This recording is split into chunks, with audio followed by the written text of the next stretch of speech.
The lead minority member of the Senate Transportation and Public Safety Committees, Senator John Pederson, joins me right now to talk a little bit about transportation issues. Thanks for joining us. We appreciate it. You're welcome. I appreciate you having me on. Senator, I want to begin with the same question that I asked Senator Dibble at the end of his interview. In your opinion, do you think Minnesota is at a crossroads in terms of transportation funding? Sure. I think Minnesotans are going to have that debate. I think they're looking forward to that debate. I've come out of local government. I served on a city council in St. Cloud for 2 terms, and we frequently did surveys of our residents in St. Cloud, and I'll tell you, transportation is always at the top of the list, right after public safety. And so it's a debate that I think I'm looking forward to have, and Minnesotans are looking forward to having in this upcoming session, because there are some real needs that they're expecting their state government to get addressed. And let's talk about when you think those discussions should take place. You referenced this upcoming session.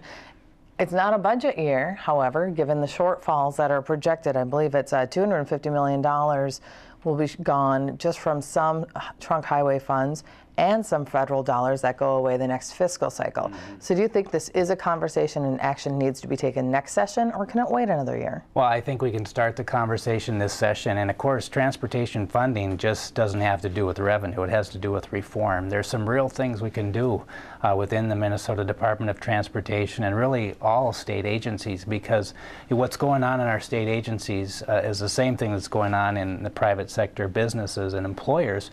We have thousands and thousands of staff members that are going to be retiring, quite frankly, in the next decade. And if we, as legislators, and if the governor misses this opportunity to reform how state services are delivered to our constituents and to our residents, for example, I'm of the opinion the Department of Transportation could operate just as well as a construction management agency rather than right now as a construction design agency.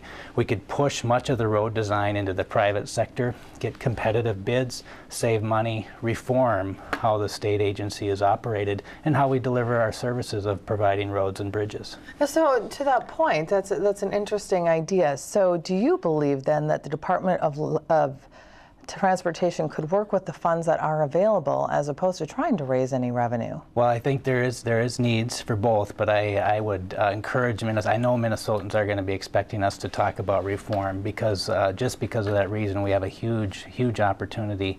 Another area for reform is public-private partnerships, is kind of a word that folks have been hearing about, where we involve the private sector in a number of different ways to provide funding for roads that work to meet the needs of our residents and our business community and our local economies as well. Let's talk about some of the funding mechanisms that have been suggested in the past year. We've heard the possibility of more min-pass lanes. We've heard possibility of some toll roads, including the bridge that goes from Minnesota into Wisconsin, the new Stillwater Bridge. We've heard wheelage tax, gas tax, motor vehicle registration tax, all increases. Which would you support and which wouldn't you? You have supported wheelage in the past. Well, I'm of the opinion that most residents and Minnesotans are, quite frankly, don't have the stomach yet for a lot of new revenue, and we saw that clearly this last session as the governor came out very loudly against the gas tax, and I don't think public opinion has changed on that. The other dedicated funding we have for roads, of course, are the motor vehicle sales tax, as well as this, the license tab fees. And again, I just don't think Minnesotans are ready for and can afford significant increases in those areas. Now, when it comes to new revenue, I'll tell you, the general fund is a huge fund of money that has a lot of flexibility.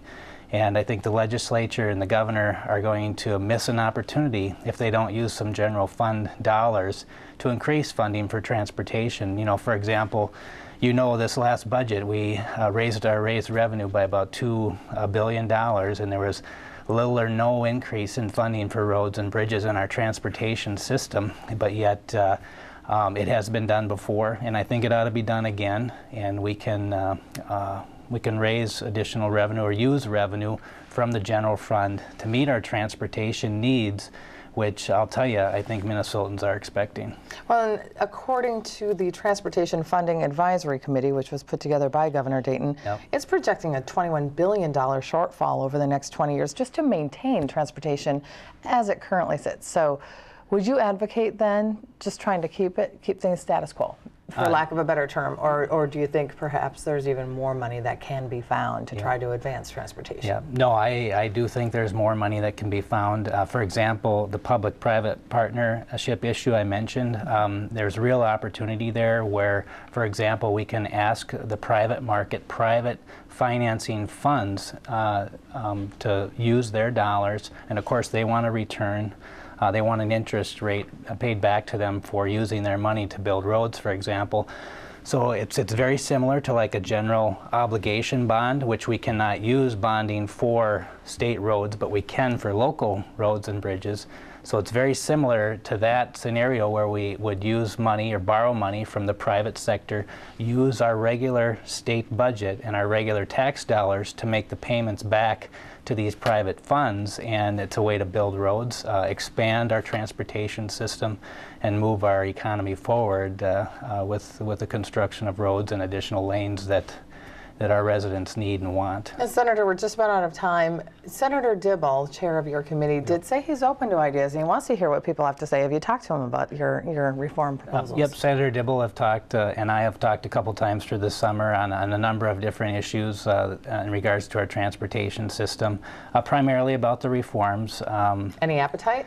I think for the reforms, there is Senator Dibble. I appreciate his approach, and he talks a lot about us being one Minnesota and trying to address the needs of many through our transportation system, and I don't disagree with there. I appreciate his willingness to discuss, and I think he'll see that from me as well as we move into next session. Okay, I'm sure we'll be watching the committee closely throughout session. Thank you for joining us. You're we welcome. appreciate it. Yep, please call anytime.